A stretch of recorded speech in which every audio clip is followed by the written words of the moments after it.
Hey everybody, welcome back to another video with Gem Mint Masters. We've got a very informational packed video for you today. We're going to focus on the raw to grade process and talk about quite a few different things. We'll start by kind of talking about, what to look for when you're grading your cards. Um, you know, the We'll talk about the obvious things that graders will look for when they're grading your cards. It really breaks it down to 4 categories, which we'll get into. And then I also want to talk about some of the common issues that you'll see with cards. And I've got a few different stacks over here of raw cards. And then over here, I've got cards that are ready to go for grading that have been checked over already. And then lastly, we've got some graded cards. And what I wanted to do with these today is I want to talk a little bit about some of the misconceptions that people have about things that are perceived as issues, but they're really not. So this one I think will be most interesting, but we'll tackle that kind of later on. And then at the top row, we have really all the stuff that I feel like I need to go through this process. So I'm going to leave it all on the screen right now, but as we go through each one, I'll probably clear them off so that we can kind of focus on one, but I'll point out each one at a time. So let's start with the things that graders are going to consider when grading your cards. I think the easiest way to think about this is take a Beckett slab, a BGS slab. They have the 4 subgrades on pretty much every card they do. I believe they do. This is just a standard that they do. You've got your centering, your surface, your corners, and your edges. Those are the things to really look for. In a lot of the modern cards that you're going to see, like these chrome cards like this, edges and corners aren't usually the issue. Centering is definitely one of the issues, but it's really the surface. And the surface can be something that's factory related, or it could be something that you got from somebody when you purchased a card. And I'm going to kind of show you both of those examples. But let's go ahead and start with centering. So what I'm going to also do, I'm going to kind of incorporate some of the tools I use to look at each one of these. So if we start with centering, I'm going to start with my centering tool. And this isn't really much of a tool, but it's just really just a piece of plastic. And then with it, you will come kind of this guide over here. It'll tell you, if you look at these lines over here and you put your card and line it up, it'll tell you what the centering matches up to be. These are just a few bucks on Amazon. This is the particular one I had. I'll kind of like hold it up to it's the background here. You can see, I don't know why it's called Passive Paradise, but that was the one I landed on. They're all pretty much the same. So I'm going to show you a card under the centering tool to give you an idea of kind of how to use this. So really quick, I've actually got 2 cards over here. So I took one that's I think is pretty centered, and I have one that's not centered. So pretty simple. You line up the card on the corners of the centering tool. Seems a little tricky, but it's really not that bad. So if we look at this card, let's try to get our numbers here. You see which number lines it lines up to. I'm roughly at 3 on the bottom and 3 on the top. So that's pretty easy to say that that's centered. And then if I go left to right, I'm at 5 and just over 4, right outside the 5. So essentially I'm at 3, 3 top to bottom, and then 5, 5 side to side. So with that being said, I can assume that's a centered card, but again, I can come back here and I can look if you really want the validation that it is. You can see 5 to 5, 50, 50, 4 to 4, 50, 50 as well. So there you go. All right, now let's take a card that's not so centered. You can see this card. You can look at the left is definitely way thinner than the right, but don't let this, by the eye appeal, just tell you that it's off center. Use the centering tool and just verify. Because PSA, which is what I grade with, gives you a 60-40 leeway in centering. All right, so I've got this lined up. I'm gonna look left to right. I'm pretty much at the 2, maybe a little bit more, and I'm at the really close to the 4 on the right side. And then top to bottom, I'm at really close to 3, and then really close to 3 on the bottom. So top to bottom looks good to me, but left to right, like I said, we're going 2. Let's just round it 2 and 4. So let's take a look and see on our tool here. What is 2, 4 or 4, 2? Same difference. You look right there, 67.33. That is not going to get me in my 60/40 tolerance. So that right there is a card that I would already just not grade because of that. I know that's kind of an extreme example, but if you have cards that are close, this is a great way to do it. So again, you've got your centering tool and your little guide here to help you. That I found very helpful. Now, I don't use it all the time. I only really use it unless, or I only use it when I kind of feel that it's something significant that I can see. All right, so that covers our centering, and then you've got your centering tool, as I mentioned. The next one we're gonna look at is surface. So I've got a bunch of different surface issue cards here. So I'm just gonna show you a few. You know, you've got your, like I said, you've got your printing issues, and you've also got your you know, issues that are aftermarket, as we call them, where it's some kind of scratches or something like that. So I'm gonna take this Donovan Mitchell here. I'm probably gonna pull my light over here. Hopefully it doesn't glare too much, but I really want to give you a picture of what we're looking at with this one. This was probably an extreme example. This card had some pretty major scratches on it. And great, I'm probably not even going to be able to get these on in this now that I'm looking at it. All right, you see, I'll get my little pen here, right here. Right here, you'll see there's like a cluster of scratches. That right there is clearly something that happened after the fact, and that's pretty significant. So when I see something like that, I've got another one here, but it's going to be hard to show. It's right about there. I don't know if I can get that, but we'll stick to the one at the bottom here. You've got this pretty significant cluster of scratches right here. This right away is a card that I will not be submitting. When they go all different directions, you can guarantee that you're going to get an automatic downgrade to at least an 8 on something like that. Would be my assumption. You know, that's the risk you run when you buy cards on somewhere like eBay. I had this question, I think, on my last video. If you prefer to buy online or at shows, like I would buy only at shows if I could. But there just aren't enough of them, and I can't always find the cards I'm looking for at shows. So eBay is definitely a good place, but look for some common signs of where this might happen and how you can kind of protect yourself. You know, the one thing I always look for, if somebody has the designation on eBay, which is great, I think they did this within the last year or two, the condition. If it says near mint or better, I'm a seller on eBay too, so when I go through and I list a card as near mint or better, it provides me a description basically saying it's pack fresh. So if I see somebody list something as near mint or better, I'm assuming it's pack fresh. I mean, it's pretty straightforward.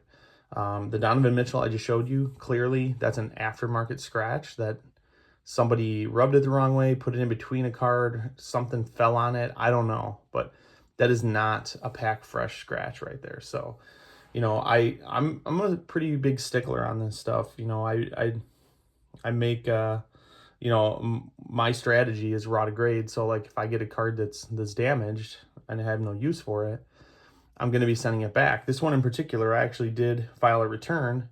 Seller never responded, so I got a refund on it.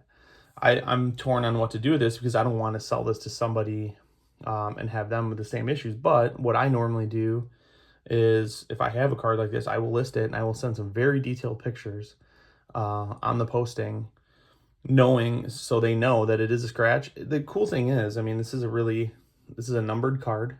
You're at 100 out of 155. It's a hard card to find. You know, somebody might just want it for their collection. They can get it for a couple bucks. That's pretty awesome. But I'm certainly going to make sure I make note of any kind of flaws like that. Like that's just, I would never want to purchase a card like that. I would not want somebody to purchase it unless they knew 100% what they were getting into. So All right. Another issue is dimples. Here's a good example of a card that is pretty much perfect outside of your dimple issue, and this one is pretty easy to see. This one I'm a little torn on. If you look right there, you can see it. Kind of shine on it a little bit more. It's almost like I think personally this is an issue in the printing process because of how uniform and the like indentation up and down that it'll make. If you can kind of see it, it's maybe a little hard to see. See, it's kind of a little line that it makes. But this is pretty common in cards, and I'm also torn on grading cards like this because I know I've graded some before that have comeback tens with this. But what I'll generally do is, like, let's say this was in the white area here and it was a lot less noticeable.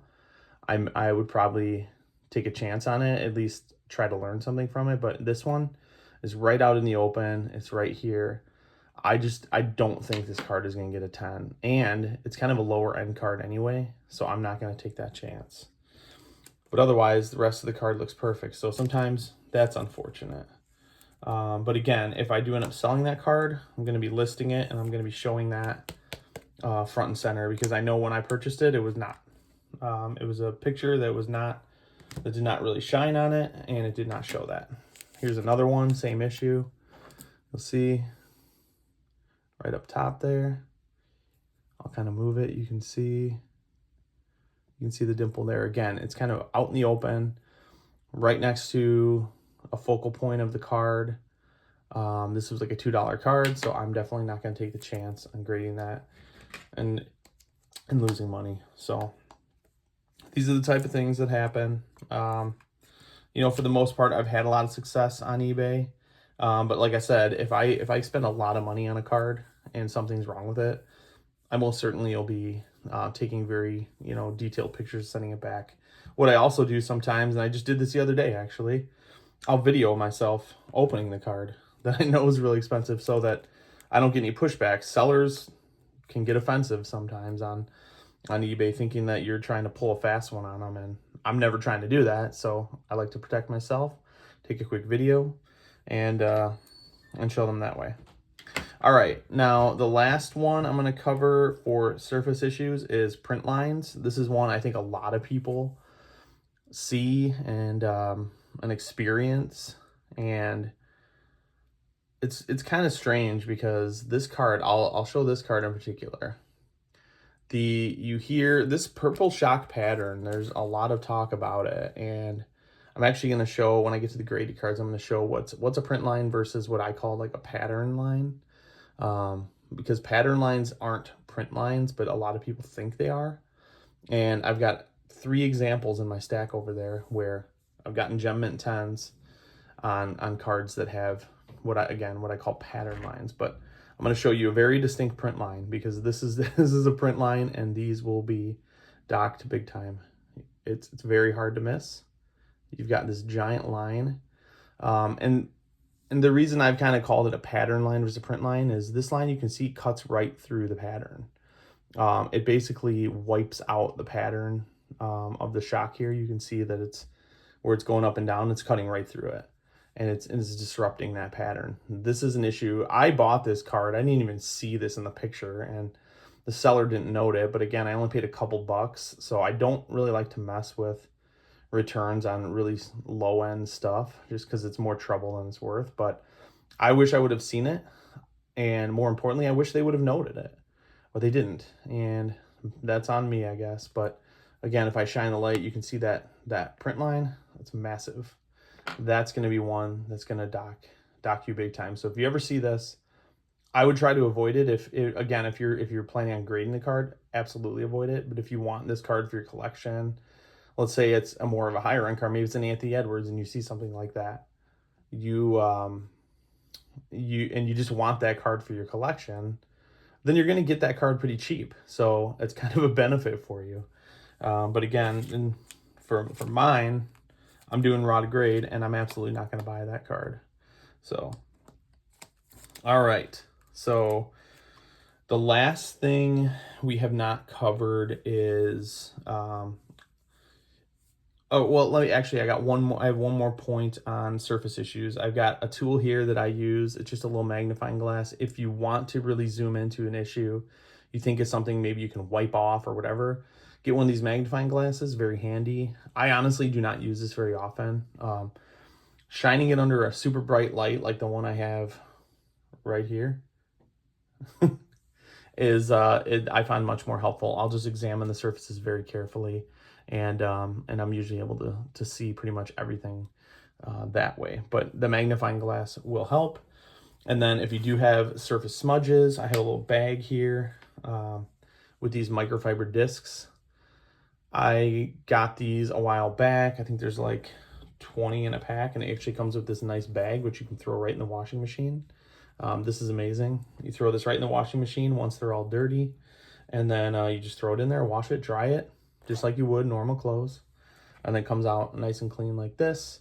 And you can wipe any, I'm not going to actually do it because it's in a sleeve, but you know, very carefully wipe anything off like that. And I actually have this little grip mat, so I'll put it on there like that, and I'll, you know, it's a bad example because it's in a sleeve. Let me just take it out.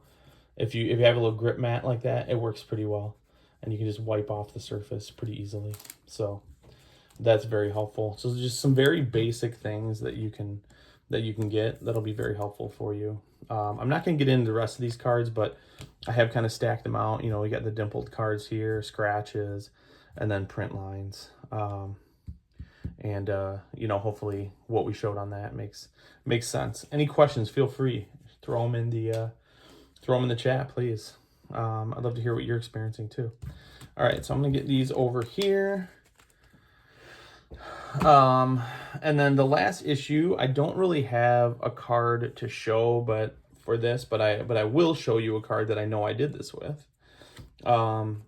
I have a paper card right here. This is a card I just purchased recently. It's a Larry Fitzgerald, and this technique really only applies to paper cards because the edges and corners again really aren't much of an issue. But on these modern cards, you're never really going to have an edge that is maybe a little bit raised or what, just because it's been sitting around for a long time. But the one technique that I like to use, it's the pressing technique. And I have a couple clamps here and just a couple pieces of plexiglass. And what I'll do is, again, for the paper card, maybe the edge is just it's a little bumpy, you know, you just want to kind of push it back down or flatten it out a little bit, which is really nothing. You're not really doing anything to the integrity of card. You're just kind of putting it back into where it should be. So I'll take this, you know, you'll obviously want to put these in a penny sleeve. Let me just do it. I'll grab one back here. I always like to keep fresh penny sleeves handy too, because whether or not the card comes in one, I'm always replacing it anyway. So I always want to put it in a fresh one. But if I take the card, I'm just going to simply put it in the in between these plates here. And let's say it's this edge over here. These clamps are pretty strong, but through my experience, you're not really going to have any problem. It doesn't create any problems on the card. You know, you'll just clamp that side like that. All you're doing is just a little bit of light pressure just to kind of flatten it back down if you feel like there's something. But if it is a major structural issue, it's not going to fix that. This is really just meant to kind of put it back into shape. Again, works better with paper cards. Really, that's the only thing I ever use it for, and I rarely ever use it anyway. But you just do that. I'll just kind of set it off to the side, let it sit for 24 hours, take a look at it, see if it needs any more. I know there's some pretty intricate techniques around this, but this is just, I don't do anything else other than this. Again, very rare occurrence, but I figured I would highlight that. So that could potentially be used for your edges. Corners, if it's bent, there's really not much you can do. Hopefully somebody's going to note a bent corner, or you'll notice a bent corner when you buy a card. I would stay away from that completely. All right, so now that we've gone through a lot of the issues, you know, I've gotten to the point where I see the cards that I'm going to grade. So I've got them here in their card savers. And as you can see, I'll kind of just go through these. You know, this one looks a little off center, but I've measured it. I think it looks good. You know, everything else, I've looked for surface issues, print lines, and I vetted all these cards and these are the cards I'll be sending. And the ones that you saw in the other piles are the cards that I will not be sending. So that happens. Be careful, be diligent on how you do this, and make sure you note those issues, and do not submit them if you're not comfortable. All right, so the last thing I want to get into is just some of the common misconceptions. You hear the word print line all the time. I just want to show you a couple examples of what I said. Print line versus pattern line. So I've got 3 cards here. I'll start with this one. This is the Shock Parallel, Anthony Edwards. This particular parallel comes in football, basketball. You'll see them all the time, very common. But people will look at these and say, oh man, I have a print line. I don't know if I should submit this. Well, is it a print line or is it a pattern line? So if you see down here, there is a line going through the card. I'm going to try my best to get it in the picture. You can see that it disrupts the pattern just a tiny bit right over here. But again, like I said, it does not cut through the pattern. When they print these cards, there are these lines that will sometimes appear, but through my experience, and I've submitted a lot of these cards, I've never been docked for that. And I've seen that on almost every card. That Sam Laporta that I showed earlier also had one of those lines toward the bottom. That one's a little trickier just because they had that massive print line through the top. But you can see gem mint 10 on this one. So I wanted to make note of that. And I think these other 2 cards that showcase it even a little bit better is this pink hyper. So the Shea Gilgeous-Alexander. Let me see if I can get the light on this the right way. Yep. You can see we have this line that runs this way. And you can see, you can really see it pretty distinctly. Let me try to get it better. Yeah, so you can see it there. You can hopefully, yep, you can see it right there. Again, not a print line, but a pattern line. And there's also one, I believe, that runs vertical right here. Let me try to capture that. You can see, man, I'm really sorry. I'm trying to get there we go. So there you go. And as you can see, gem mint 10 on that one. Same with Anthony Edwards. You've got one that runs right there. Pretty easy to see. You see it right in the middle of the card, goes all the way across. Again, does not cut through the pattern. You can see, so you can see these V's. It doesn't disrupt those at all. If it was a true print line, you would absolutely see that. But again, let me try to get the light on this. You can definitely see there's a distinction, but it's not something that's going to affect the card. And then this last one, I'm not sure how great of an example this is, but with this 2020 Select series, there were a lot of these little like printing imperfections, I guess you could say. You have, and you see like a little dot like that, a couple dots here, one over on this side. I know a lot of them even have them throughout, kind of inside, you'll see on there. Clearly there was something on the printing plate, but if you look at these, you compare them to a lot of the other copies out there, you'll see that they all have this. So what you think might be a surface issue, just note that sometimes these things happen, and the grading companies, the manufacturers, they do take note of this, and they kind of do factor it in. Again, a gem mint 10, I've submitted 2 of these, both exactly the same. There might have even been like a small surface dimple on the one, but again, if it's inconspicuous, I think you can confidently send that card off. But yeah, so all right, so that video was definitely longer than I thought it would be, but hopefully this highlights some of the issues that you guys might see in your pre-grading process. You're not sure, things to look for. I mean, some of them are pretty obvious, some of them not so much. But some important tips to take away: wipe your cards down really good. Get these microfiber circles. I'll try to find a link for them. I know in one of my older videos I did have it, but I got these on Amazon, super cheap. Fresh penny sleeves. You want to keep any dust and debris out of your cards when you submit them. Fresh card savers. I re-top load or put every card into a new sleeve and a card saver every time I receive it. I never use the ones that they send. I just want to make sure I've got any dust and debris off. So I'll take it out of there, wipe it down on my nice and grippy mat here, and then I will put it in a fresh penny sleeve and card saver. So, All right. Well, thank you everybody for joining me. I'll have more videos like this to come. I think we're actually going to have a PSA reveal coming up here soon. And I think what I might do with this next PSA reveal is do a little bit of a breakdown with the financials on it. Look at the grades before I get it. Try to reveal it in a slow roll way, but talk about a little bit of financials behind it too, just to show you how this can work as we've talked about. Being able to buy cards, sell cards, and sell them to a point where you can purchase the card you want so you can build your collection for free, because that's what this series is all about. So thank you all for joining me. Drop a like, comment, subscribe, and we'll see you guys on the next one.